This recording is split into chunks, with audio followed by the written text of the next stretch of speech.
Okay, here with head women's volleyball coach Angela Spoja.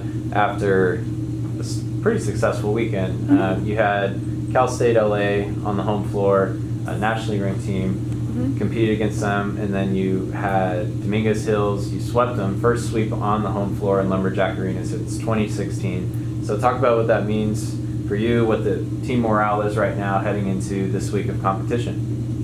I think the team morale is definitely a lot higher than it was after losing to Cal State in 3 on Thursday.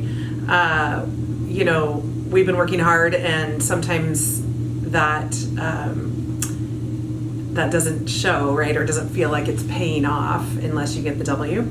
So I think that W was important for our team. We're at a crucial point in the season. It's mid-October. Everyone starts feeling it, and we really needed a win. So very happy for that win.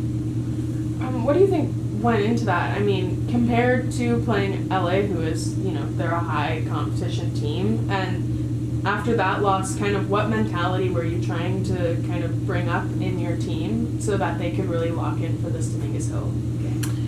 We all know that Cal State LA is good. I mean, they took 4th at the NCAAs last year and started the season ranked 4th. Have played some incredibly tough teams this season, and so we know they're a tough team. I think, we were still working on our enforced errors. That's kind of been the theme this whole season, and we were definitely had high unforced errors against Cal State LA, but they forced us to make unforced errors. So after that night, we just really talked about what can we do individually to limit our own unforced errors, and we went through the film and we kind of tallied up each person's unforced errors, and they talked about it and what they were thinking in that moment, and then they kind of made a commitment on Friday night. They made a commitment that they wouldn't have over a certain amount of unforced errors each person did, and we were very, very close to fulfilling that when we went over those yesterday in practice.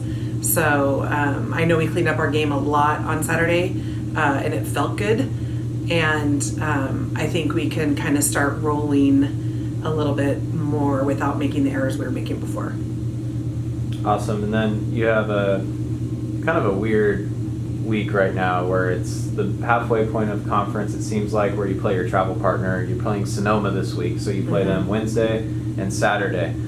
Sonoma right now is 9-6 and 4-4 in conference. I know they started really hot. They're still a really good team, but what's the kind of mentality? It's high school night on Wednesday. You have some high school teams coming in. What are you looking forward to this week to showcase to them and just like for your team as a whole? Like, what are you well, I mean, honestly, Sonoma is a tough team. They run a fairly quick offense, especially in the middle. We are very prepared. We've done our film on them. We have based our practices around them. Since we play them twice, it's easy not to have to focus on 2 different people this week or different teams, but just to focus on the one. So I think the energy is going to be high on Wednesday night since we have 4 or 5 different high schools here. Our crowd should be great, and we're at home. So the odds are in our favor if we play a fairly clean game. Awesome. And can you just touch also on maybe some individual performances that stood out to you this past week? I know the Dominguez game, probably a lot more performances as far as like the hitting percentage wise and stuff that we've been talking about, but anything specific stand out to you individually, defensively, front row, back row? Hitting percentage wise, Aurora, Meneghetti, and Riley Tualo against Cal State LA did a great job. We did a great job running the middle. We just didn't get them the ball enough because they had a set-up system more than we'd like. If we were able to get them the ball a little bit more, we might have been a little more successful. We have switched our lineup since, and we switched our lineup against Dominguez Hills, and it's allowed us to be a little bit more dynamic in the middle. And so I'm looking forward to that. It helped that Avelina only had 1 hitting error against Dominguez Hills, and I'm hoping that she can have that kind of same performance on Wednesday. I think Mina is getting a lot more defensive. She's reading really well. Her movement looks really good in the back court. She's feeling more comfortable taking more of the court on serve receive, which is what we need her to do.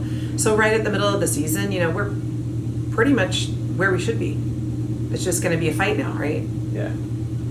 Good. Awesome. Well, good luck this week against Sonoma, and looking forward to watching you on the home floor tomorrow, Coach. Great. We're excited.